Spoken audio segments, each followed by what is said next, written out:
دوای ئەوەی لە سەرفەرمانی ڕێزدار مەسرور بارزانی سەرۆکی حکوومەتی هەرێمی کوردستان بە ڕێنماییە بەردەوامەکانی بۆ چاکسازی کارژێڕی لە هەموو دامەزراوەکان وەکو دیوانی وەزارەتی شارەوانی و گەشت و گوزار دەستمان کرد بەوەی کە کارێک بۆ بە سیستەمکردنی کارەکان و بۆ ئەوەی کارەکان بۆ لەمە دووە زۆر بەباشی و بە پێی ستاندەرە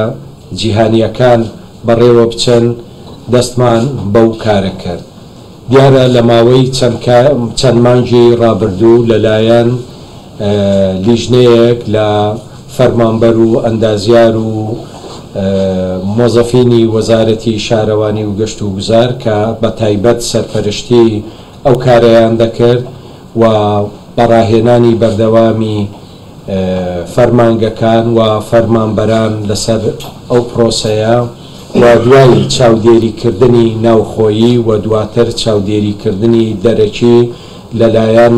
کۆمپانیای ڕاستپێردرا و بەو کارە خۆشبەختانە بەسەرکەوتووی ئەو پرۆسەیە تەواو کرا و بڕوانامەکە ئامادەکراوە.